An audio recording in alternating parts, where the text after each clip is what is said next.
हमारे चैनल को सब्सक्राइब करें और बेल आइकन दबाएं।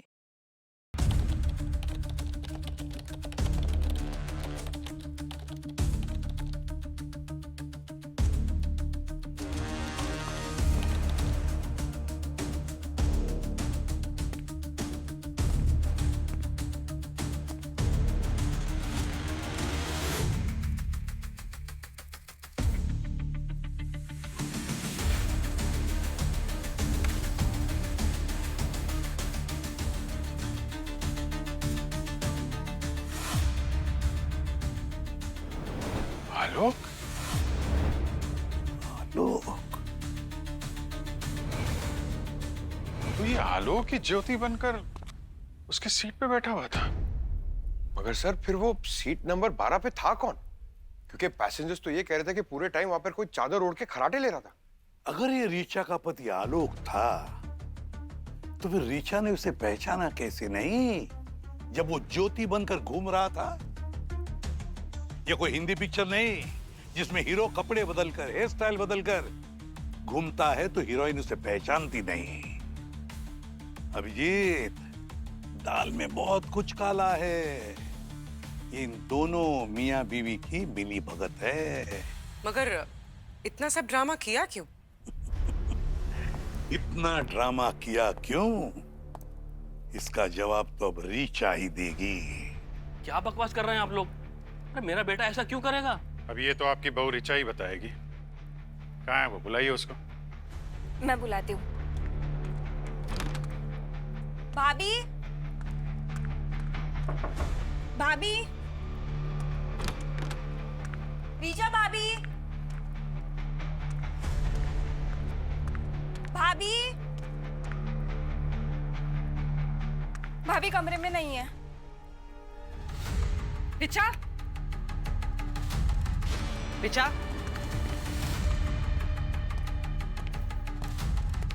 ऋचा,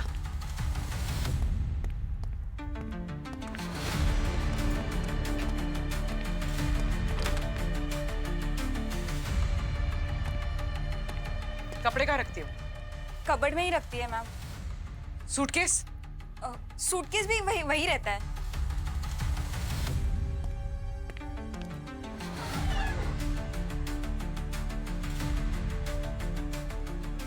सब भाग गए।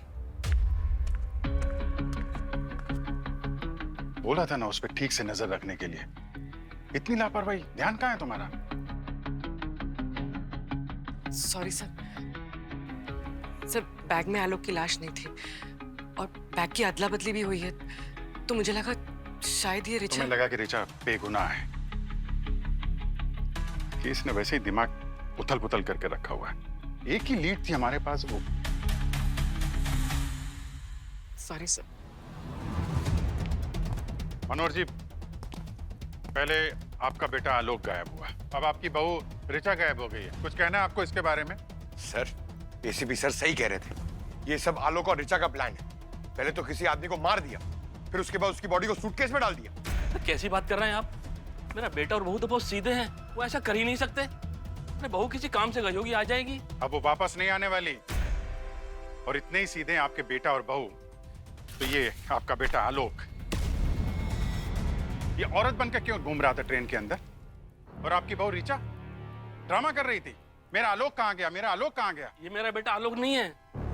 हाँ सर, ये मेरे भैया नहीं है। ऐसा कैसे हो सकता है? हमने इसका वीडियो देखा है ट्रेन में सफर करते हुए। ये ट्रेन के अंदर गेम खेल रहा था, लोगों ने देखा है इसको, हमारे पास गवाह हैं। अरे मैं बाप हूँ उसका, अपने बेटे को नहीं पहचानूंगा? अरे ये आलोक नहीं है, बिट्टू है, मेरी बहू ऋचा का भाई बिट्टू। क्या ये ऋचा का भाई है बिट्टू?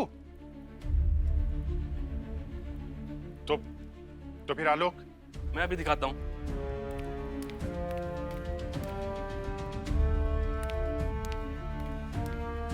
यह है मेरा बेटा आलोक। सर, मतलब ऋचा अपने भाई बिट्टू को अपना पति आलोक बनाकर नागपुर से सफर कर रही थी। सर, ये क्या चल रहा है इस केस में? ये लोग ट्विस्ट पे ट्विस्ट लाए जा रहे हैं। ये दोनों भाई बहन मिलके कौन सी खिचड़ी पका रहे हैं, कुछ समझ में नहीं आ रहा है। और अगर आलोक अभी भी नहीं मिल रहा है तो कहीं ऐसा तो नहीं कि उस लाल सूटकेस में जो लाश है वो आलोक की है और इन भाई बहन ने मिलकर उसे 3 दिन पहले ही मार डाला है। अच्छा, 16 दिसंबर को ऋचा जब स्टेशन के लिए निकली थी तो आलोक और बिट्टू साथ में थे क्या? तीनों निकले थे ना साथ में? नहीं सर, सिर्फ ऋचा और दामाद जी घर से निकले थे मुंबई जाने के लिए। अगर आलोक के साथ ऋचा निकली थी तो फिर ट्रेन के अंदर बिट्टू आलोक बनकर कैसे घूम रहा था? पैसेंजर तो बता रहे थे कि दोनों हस्बैंड वाइफ बनकर घूम रहे थे। ये क्या कह रहे हैं? वो तो आलोक के साथ निकले थे सर। आप उन्हें फोटो दिखाइए ना। हाँ। ये देखिए सर।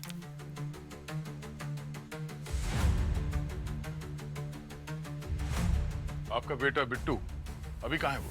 सर पता नहीं, उस दिन से वो भी घर पे नहीं आया। ये तो बड़ा चक्कर है यार। ऋचा उस दिन असली आलोक के साथ ही निकली थी यहाँ से।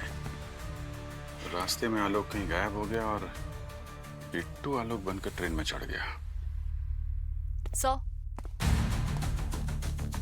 सूटकेस में वो जो लाश मिली थी वो आलोक की नहीं है, कंफर्म्ड है। क्या? तो फिर किसकी है? लावारिस है सर। उसे पास के एक मुर्दा घर से एक औरत ने खरीदा था वार्ड बॉय से। तो उस औरत का चेहरा देखा उस वार्ड बॉय ने? नहीं सर, उसने कहा कि उस औरत का चेहरा दुपट्टे से ढका हुआ था। हो ना हो ये वही औरत है जिसने पुली को पैसे देकर बैग बदलवाए थे। सर, अगर बिट्टू ज्योति बन के ट्रेन से बाहर निकल सकता है तो औरत बन के बॉडी भी खरीद सकता है। लेकिन बॉडी ट्रेन में रख के बिट्टू अपनी बहन को क्यों फंसाएगा? एक मिनट, वो जरा फोटो फिर से दिखाइएगा आप। जी सर। ये देखिए सर।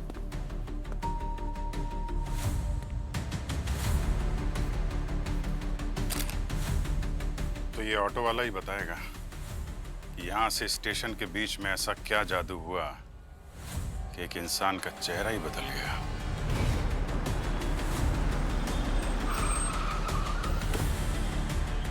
ये तो वही रिक्शा है जिसमें आलोक और ऋचा गए थे।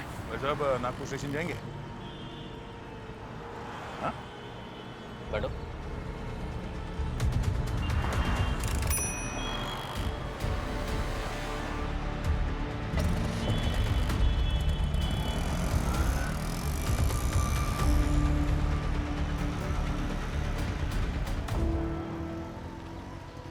पूछ लो साहब, जो पूछना है पूछ लो। मैं पुलिस वालों से झूठ नहीं बोलता। तुम्हें कैसे पता चला हम लोग पुलिस वाले हैं? सर, नागपुर के मेन स्टेशन जा रहे हो और हाथ में कोई सामान भी नहीं है और आप लोकल भी नहीं लग रहे और पर्सनालिटी भी आपका कोई आम आदमी जैसा नहीं है। तो मैंने गेस कर लिया। तो क्या ना साहब, वो आजकल इतने क्राइम शोज आते हैं ना, तो वो देख देख के मेरा दिमाग भी ना सीआईडी जैसा चलने लगा है साहब। हम लोग सीआईडी सही हैं। एक नंबर। फिर तो एक और बात बताऊं सर, मेरे को मालूम था सीआईडी मेरे पास जरूर आएगी। अच्छा, कैसे? सर, वो 3 दिन पहले रविनगर से एक कपल को बैठाया था मैंने। स्टेशन तक का भाड़ा था। इसी के बारे में पूछने आए हो ना आप? कुछ हुआ था क्या? वो घर से स्टेशन के बीच में कुछ लफड़ा हुआ था? कुछ खास बात हुई थी क्या? अरे कुछ क्या साहब, पूरा झोल हुआ था रास्ते में। वो उस दिन जब मैंने उन दोनों को घर से बैठाया तो औरत मेरे को स्टेशन से पहले मेडिकल स्टोर पे रोकने को बोली। वो उसका आदमी बहुत खास रहा था ना साहब, इसीलिए। उसका आदमी दवाई लेने अंदर तो गया, लेकिन बाहर आया कोई और, एकदम सेम डिट्टो कपड़ा, डिट्टो टोपी, सेम टू सेम। तुम्हें कैसे पता चला कि वो पहले वाला आदमी नहीं था? मैंने बोला ना साहब, मैं क्राइम शोज बहुत देखता है। मेरा दिमाग एकदम सीआईडी के माफिक तेज है। वो आदमी टीवी के माफिक खांसता हुआ अंदर तो गया, लेकिन बाहर आया तो एकदम ठीक। और तो और उसकी आवाज भी बदली हुई थी। ऐसा कौन सा जड़ी बूटी खिला दिया वो दवाई वाला? अरे यार, लेकिन जब तुम्हें शक हुआ तो तुमने किसी को बताया क्यों नहीं? नहीं साहब, अरे मेरे को लगा कोई प्यार व्यार का लफड़ा होगा।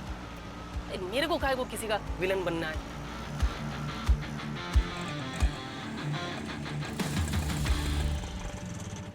क्या हुआ भाई, यहाँ क्यों रोक दिया? साहब, अभी आपको मेडिकल शॉप जाने का होगा।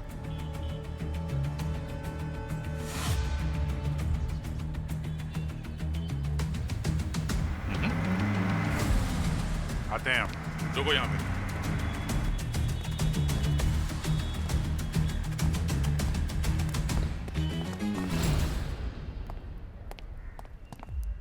मैं बात करता हूँ। अरे भाई साहब, ये मेरा दोस्त है ना, इसका चेहरा देख देख के मैं बहुत बोर हो गया हूँ। कुछ ऐसी दवाई दीजिए जिससे ये शक्ल सूरत बदल जाए। भाई साहब, ऐसी कोई दवाई नहीं है। चेहरा ही अगर बदलना है तो प्लास्टिक सर्जरी करवाइए। अरे क्या बात कर रहे हो भाई साहब आप? प्लास्टिक सर्जरी की क्या जरूरत है? अभी 2-3 दिन पहले मेरा एक दोस्त आया था आपके यहाँ, आपकी दवाई खा के पूरा का पूरा बदल गया। हाँ, कुछ और बन के आया था अंदर और कुछ और बन के बाहर गया। तुम दोनों नशा करके तो नहीं आए हो? तुम लोग जानते नहीं हो मैं कौन हूँ। एक बार मेरा दिमाग सटक गया ना तो भूकंप आ जाएगा यहाँ, भूकंप। चलो निकले यहाँ से, वरना। हाँ, भूकंप तो आएगा। हम लोग सीआईडी से हैं।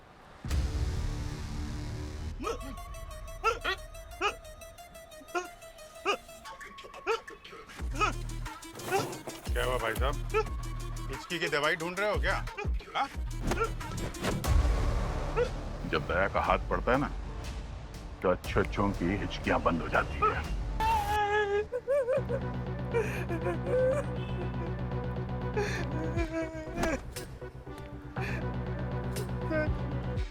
सर, मेरी दुकान में घाटा चल रहा था मुझे।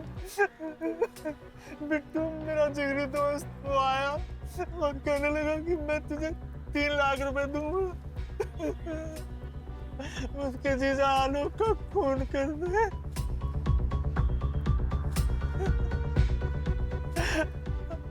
अब आप ही बताइए ना सर, आप थोड़े दयालु लग रहे हैं।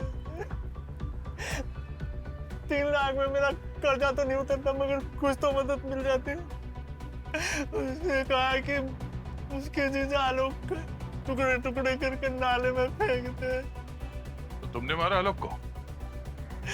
नहीं सर, मैंने आलोक को नहीं मारा। अगले दिन तो कुछ और ही कहानी बन गई। अब ये नई कहानी क्या है? और सर, जैसा ये केस हम लोग समझ रहे थे, ये उससे भी ज्यादा पेचीदा निकला है।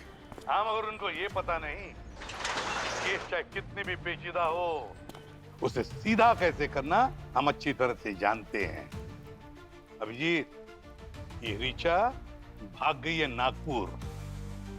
जल्दी से बिल से बाहर निकालो उसे। Okay sir. ऋचा नागपुर में ही है। हाँ पूर्वी, बताओ। सर, रिचा और बिट्टू का पता चल गया है। कहाँ पे? ये लोग अपने आप को बहुत स्मार्ट समझ रहे थे। इन्होंने अपने डैड का क्रेडिट कार्ड स्वाइप किया है आज ही आशा लॉज में। Good job Purvi, very good. Thank you sir. Asha laws.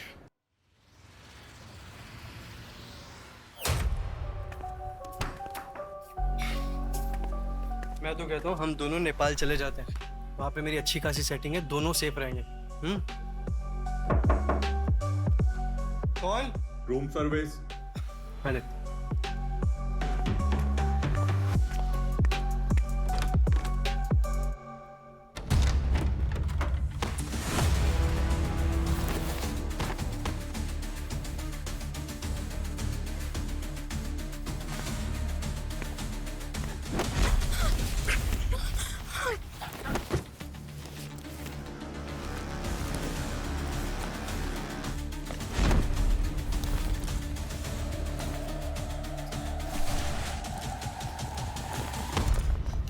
अच्छा हुआ सर आप लोग आ गए, नहीं तो आलोक हमें मार देता। आते सर, यहाँ तो फैमिली एक्शन चल रहा है। अरे यार, ये लोग तो एक दूसरे को मार ही डालेंगे। उससे वायलेंस देखा नहीं जाता है। यार दया, रुको यार, रुको यार।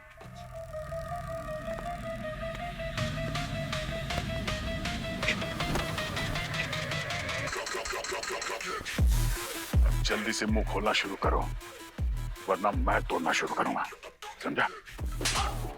वाह रे वाह, क्या बढ़िया डेली सोप का ड्रामा बनाया तुम लोगों ने। वाह।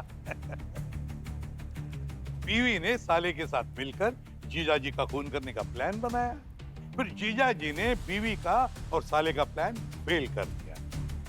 फिर जीजाजी ने मेडिकल वाले को ज्यादा पैसे दिए और फिर बीवी को और साले को अपने खून के इल्जाम में फंसा दिया।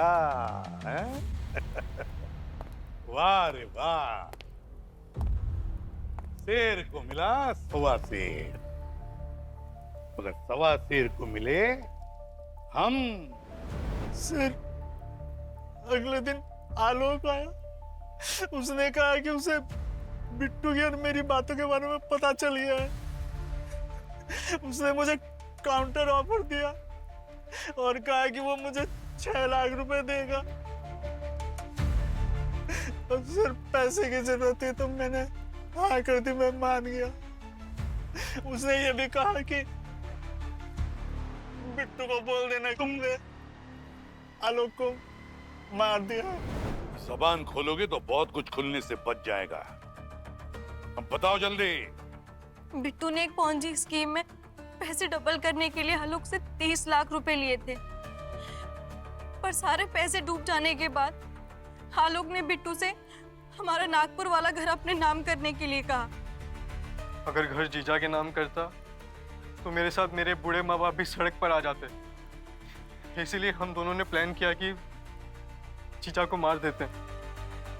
पर मुझे डर था कि कहीं बिट्टू आलोक के खून में कहीं पकड़ा ना जाए, इसलिए मैंने बिट्टू को आइडिया दिया कि वो मेरे साथ आलोक बनकर ट्रेन में चढ़ जाए और फिर वहां से गायब हो जाए। अगर कहीं आलोक की लाश मिल भी जाती है तो मेरे पास सबूत होता कि आलोक तो ट्रेन से गायब हो गया था, और फिर पुलिस कभी नहीं जान पाती कि आलोक को कब और किसने मारा। सर मेरी क्या गलती थी? मैंने बिट्टू को पैसे उधार पे दिए तो अपने पैसे मांगूंगा ही ना। इसका मतलब ये थोड़ी ना है कि ये दोनों मुझे मार देंगे। इसलिए जब मैंने इनका प्लान सुना, मैंने इन्हें ही फंसाने का सोच लिया था। मैंने औरत का भेष बदल के लाश का इंतजाम किया और उस औरत के भेष में पुलिस से सेटिंग की ताकि ट्रेन में मेरी लाश मिले और ऋचा को फांसी हो जाए। इन दोनों के साथ ऐसे ही होना चाहिए सर, बल्कि मुझे अफसोस रहेगा इन दोनों को मैंने अपने हाथों से क्यों नहीं मारा। सर सारे राज खुल गए, लेकिन एक रह गया सर। अगर तुम आलोक बनकर ट्रेन में बैठे थे तो चादर के अंदर खराटे कौन ले रहा था? चादर के अंदर तकिए थे और खर्राटों की आवाज रिकॉर्ड करके हमने टेप चला दिया था। वाह, प्लान तो बड़ा सोच समझ कर बनाया था तुम लोगों ने। मगर एक बात याद रखना, क्राइम कभी भी परफेक्ट नहीं होता।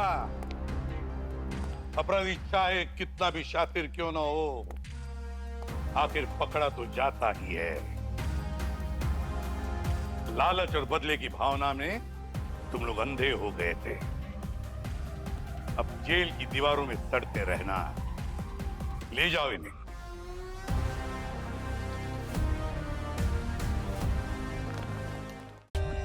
For more updates, subscribe to our channel, click the show links and enjoy watching the videos.